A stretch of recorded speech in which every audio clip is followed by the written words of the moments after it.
Hey everyone, apparently we are live, so I'm just going to wait a few minutes for everyone to populate into the room, and we shall get started here pretty soon. Got some pretty exciting news, got some new products coming in, had a fun experience with a friend of mine from down in San Diego. He's a viewer of mine who said basically, you know, let's get together and fly. So we did that this weekend, so we'll talk about that a little bit. Daniel, if you're out there, I know he said he was going to join the live stream today. So, as we let things populate in here, I'm just going to mess around with my cards real quick, okay? Let's see. Oh, this is a very new deck of cards, sorry. Let's see. Have you guys ever seen this this trick? It's a little bit different than most. Hang on a second. Get these ad cards out of here. How's everyone doing tonight? Hopefully you guys are having a great evening. Hey, Lauren. Hey, how you doing? Let's see here. Oh, these cards are a little too new to be doing this trick. Let's see. Let's try this one more time. Hey. Ah, this is so hard to do with the new deck. Let's see here. Ah. Man, that one's hard. If you guys don't know, I used to be really into card tricks, card magic and stuff like that. There's one trick on my channel. It's called Jumping Gemini. You can just search 7 Demo 7 Jumping Gemini. This is a cool thing right here. I've got a queen on the bottom. I've got an 8 on top. This is a crazy cut. Let's take a quick peek here. Wait, hang on a second. Let me try that one more time. I got an 8 on the bottom and a 8 on top. Wow, that was convenient. Let's see if I can remember how to do this. This is a very old cut from back in the day here. Just cutting the cards, cutting the cards, and after that, after you do that huge cut, you still have the 8 on the bottom and the 8 on the top because that's a fully false cut. Anyway, all right, guys. So I think we should probably get going here. I'm getting a new play-in and hopefully you guys will be excited about this. Tell me, guys, are you guys excited about the Hobby King sale? Now, I didn't find too much in the Hobby King sale, but I wanted to share one thing that I did get, which I'm pretty excited about because it was literally about half price from what it normally was. So, I'm not playing poker with you.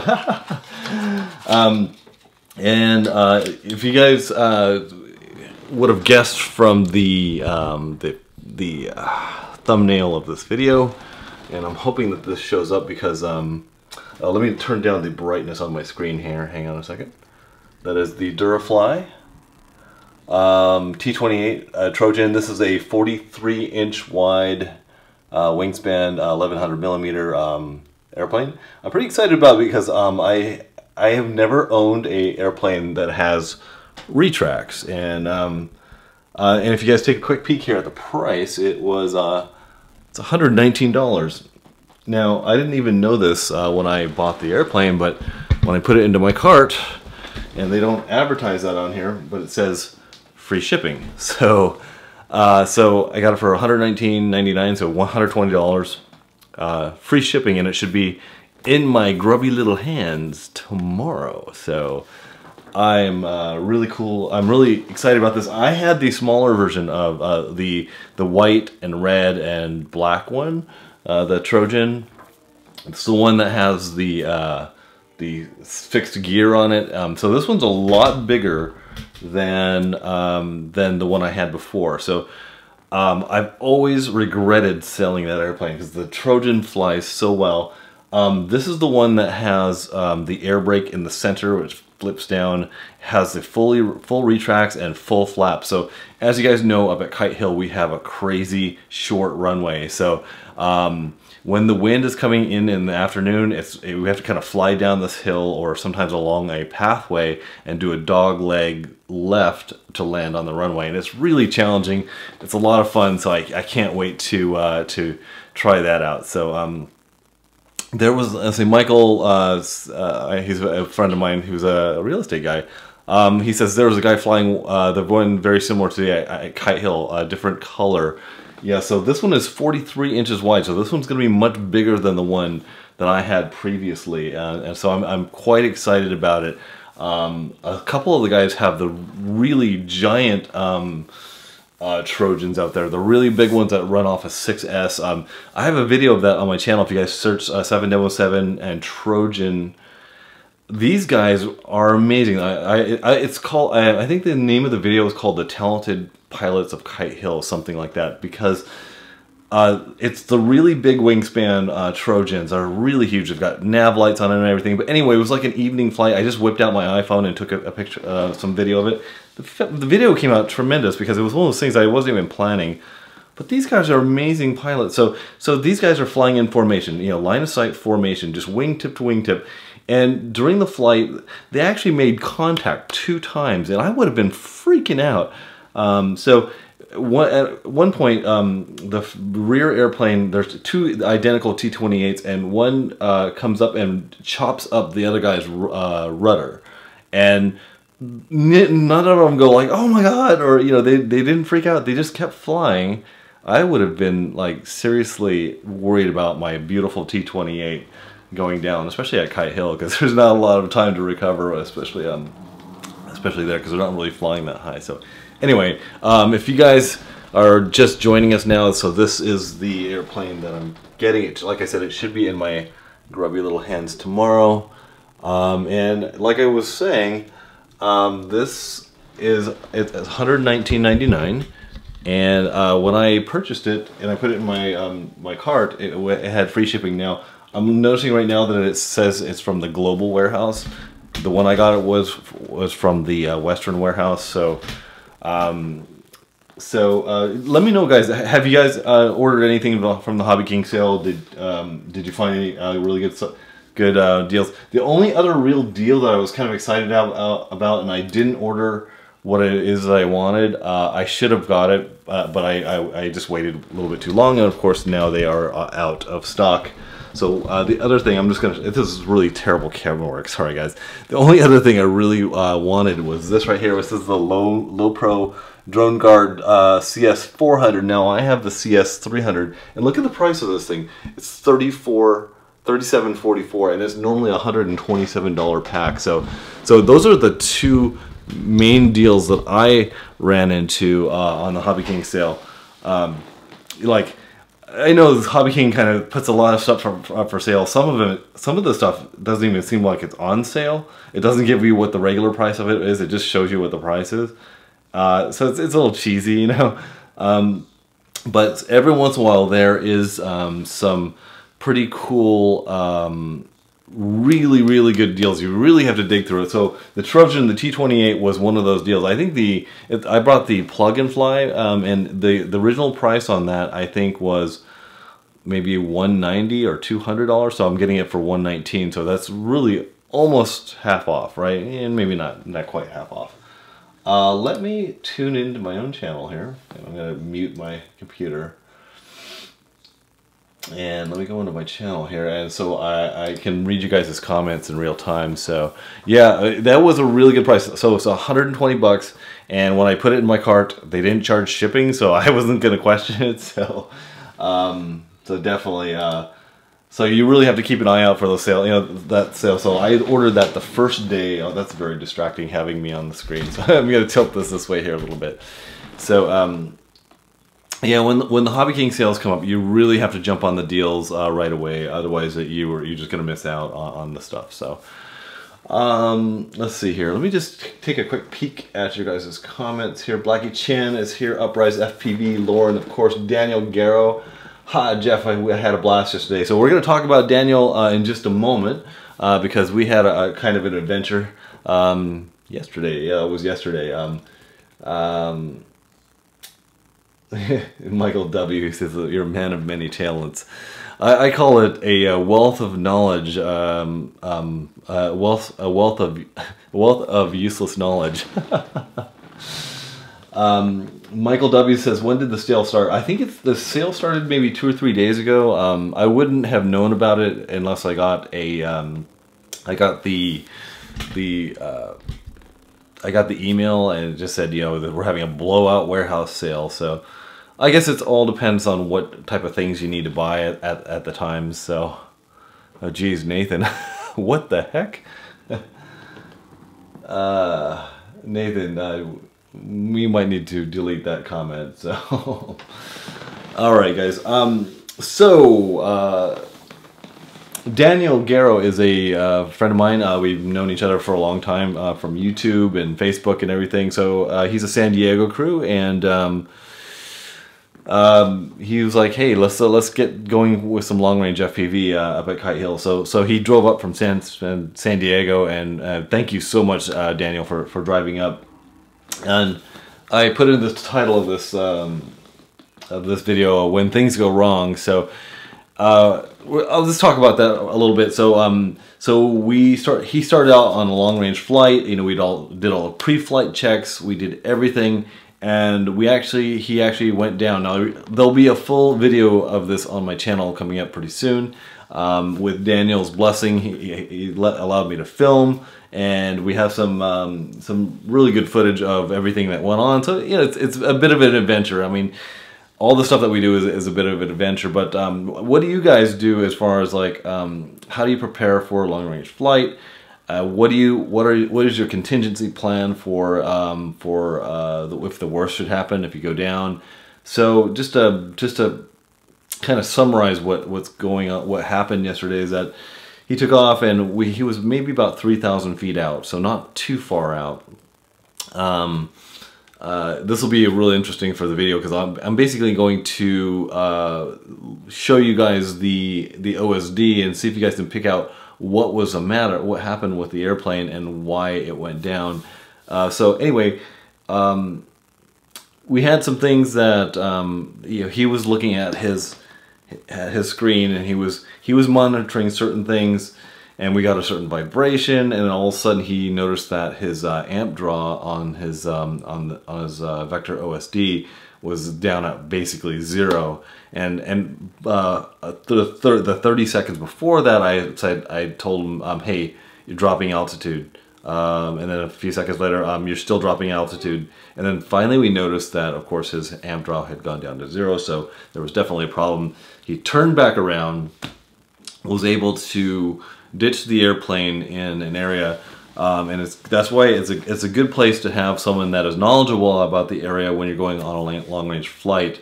I was basically shadowing him during the whole experience, and I said, that's a deserted walking path on the right.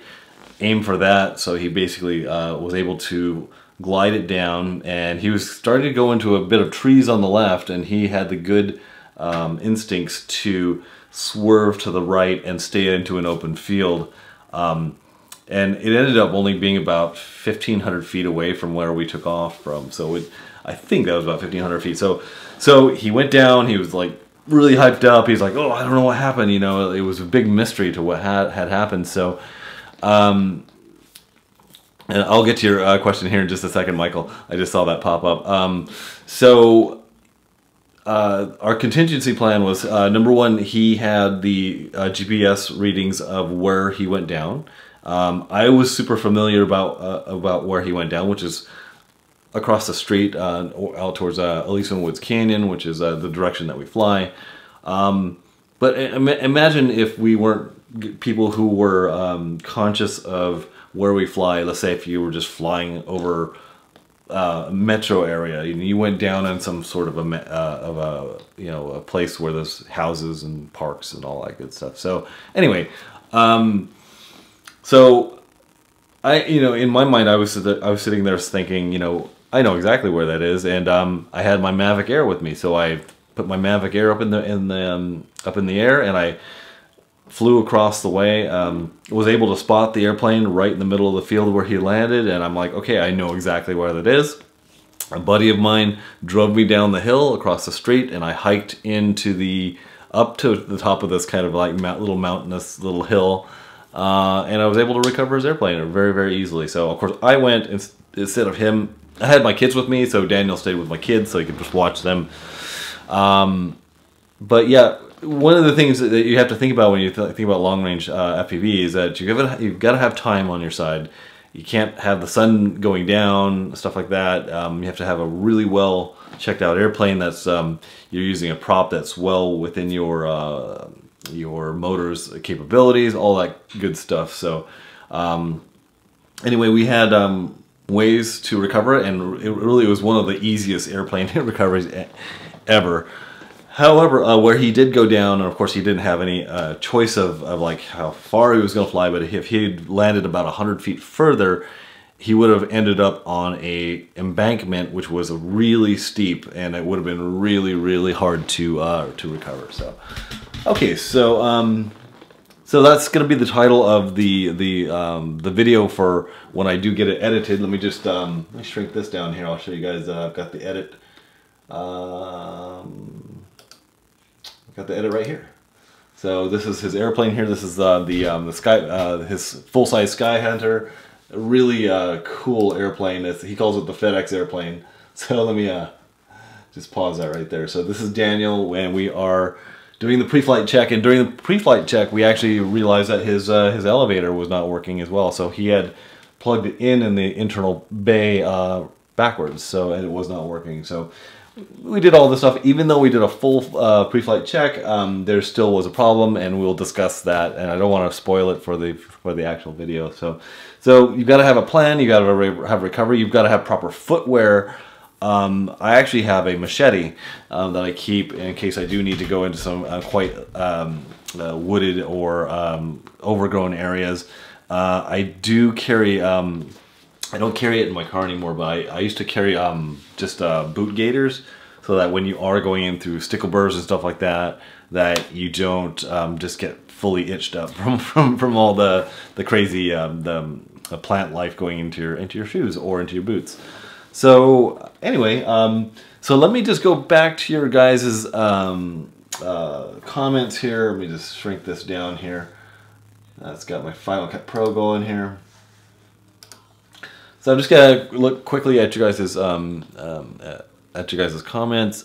Let me know if you guys bought anything from the Hobby King sale. I actually am in the market right now. I need to get a couple of video transmitters, so I need to get something around 600 milliwatt. I have one right now, but I'm thinking about getting something that might be closer to 800 to 1000 milliwatt for doing long range.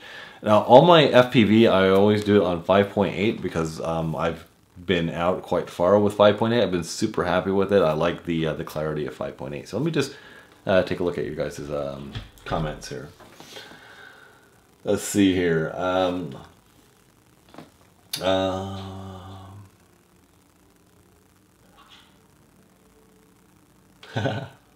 Lauren says, "Oh, a Trojan airplane. I thought you got a virus." Exactly. Uprise is just saying, "Hey, what's up?" And of course, Blackie Chan 88, always a great contributor to the channel. And Michael was saying there was a guy flying a Trojan just recently up at Kite Hill. Lauren says there's no room left for another plane. Lauren, there's always room for another plane. Mark Dibble says, "I ordered a Texumo wing, the only blue one that was on sale." Yeah. The Texumo wings, I like those. Those were kind of like my very first, my starter airplane, so it's pretty cool. And Lauren was saying it is a nice price on the Trojan, most definitely. And let's see, Discover RC says hydrate. Yeah, you definitely need to hydrate if you're going off hiking for your airplane. I was telling Daniel, I said, you put it down in the exact right place, because if he had gone a little bit to the left, he would have been off into some trees in a very severe gully with a lot of water in it. So very good on his part there. Two Monster says, "I'm a big sissy, I keep it close." Lauren Robson, "I've never lost a long-range flight. I'm due." Lauren, neither have I. I've actually never lost a long-range airplane. I lost one FPV airplane. It was my very first one, and my very, it was funny. It was my Harbor Freight airplane, and I just had put the FPV gear on it the night before, and I actually crashed it very close to where Daniel crashed his airplane, except I never recovered mine. I didn't have video all the way down to the ground, so unfortunately, and I didn't have an OSD. It was just a 3-channel airplane, just rudder, elevator, and motor. It was it's the Harbor Freight it's a big sort of lookalike. That's on my channel as well. It would be like my first flights and stuff like that. It's a really funny airplane. But I had set up the FPV system on a small like 3S like 800 milliamp pack, and I'd gone for a full like 20-minute flight, and my spotter who was with me actually didn't spot the airplane. He didn't see it go down. He was supposed to be looking at it while I was under the hood. Actually, I was using this monitor right here. All right, so let's see here. Discover RC was saying, how far have you gone, Lauren? Michael W says every use. I think he's trying to say every time you say long range distance, what are you talking about? Long range for me is anything like above a mile. Like anything under a mile is kind of like short range for me. I don't like going super far range. Like anything up to about a mile is really fun. When you start going beyond that, you start taking more and more risks for every mile. The farthest I've ever been out is about 6.5 miles, 6.2 miles. Yeah. Scary. Even like the contingencies have to be perfect. When I did that 6.2 mile flight, the day before I did a 5.2 mile flight, so I actually went a mile further the second day. But seriously, there was just a gentle headwind going out, so I knew that on the way back that I would actually save a lot of battery on the way back. But that doesn't give you any provisions for if the wind shifts and all of a sudden you've got a and suddenly you have a headwind. But I know Kite Hill so well that I know that the wind preference is there, and how high I have to be at certain areas, and yeah, I just know the area really well. So I try not to take big risks like that. I think really long range for me is right up to about 3 miles. I don't think I'll ever go to 6 miles again, because frankly I don't want to ever lose one of my airplanes. I'm not like itching to lose something and have some grand story about losing my airplane. I don't want to be that guy. All right, like I said, so you have to have a plan for when your airplane does go down. How are you going to recover it? That's why I never fly towards the end of a day or something like that, where you can't have that type of time to go get your airplane back. All right. Lauren says just about 1.5 miles, John. Not that far. Discover RC says that's pretty far. Did you do that on 5.8? He stopped the RC. Two Monster says when he went down. Yes. Yeah. Luckily we had no fires or anything like that. So if you guys don't know, Daniel flies that Sky Hunter with a 20,000 milliamp 4S pack. It's one of the big blocks of cheese from Hobby King. It's the same ones that I use, the multi-star Tendency ones. 20,000 milliamp. Oh my god. All right. Lauren says. Lauren says she uses the Yep 5.8 600 milliwatt and easy UHF. Yeah. Daniel actually inspired me to grab my FX61 out off the wall today. I got it rebooted back up, and I'm probably gonna go out and do some flying pretty soon with that, because I have not done a long range flight since the FPV Ranch with Team Legit up in Northern California. All right.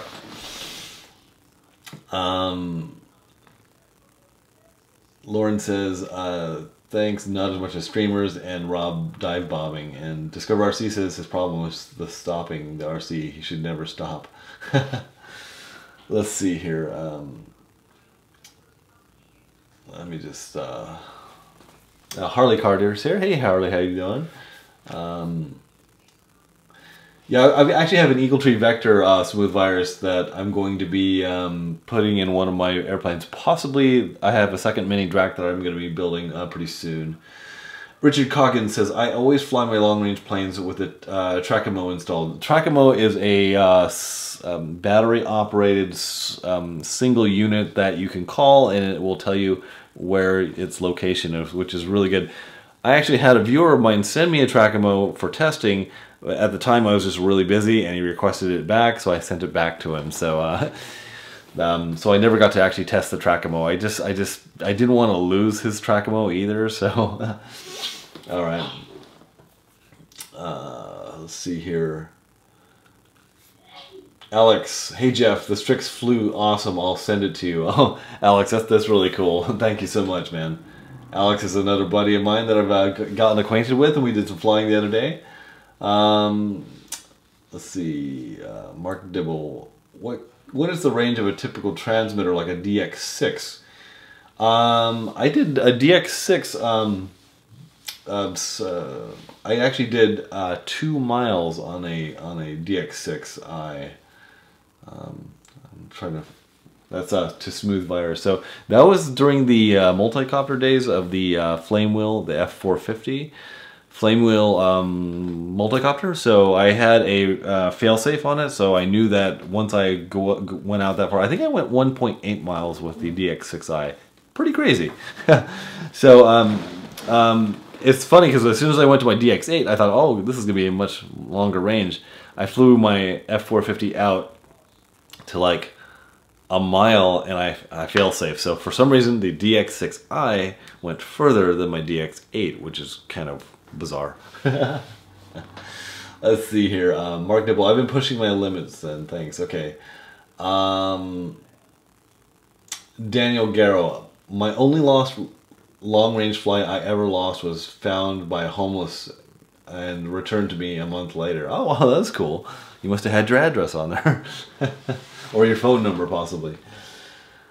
Lauren Robson says, wow, 2 miles. Yeah, that was pretty crazy for back then. That's got to be like 2 or 3 years ago, actually. So, all right, getting to the end here. Always put your name and number on your airplane. Yeah, I actually still have my FAA number on it on my FX61. I never took it off. So I think that's about it, guys. Thank you, everyone, for joining me. This has been a fun kind of little talk here. So if you guys, want to check out, I'm actually not going to put the product description links to the airplane that I got in the description because it's now the Trojan is being sent now from the global warehouse, so most likely you're not going to be able to get free shipping. It's possible that you might, but we'll see.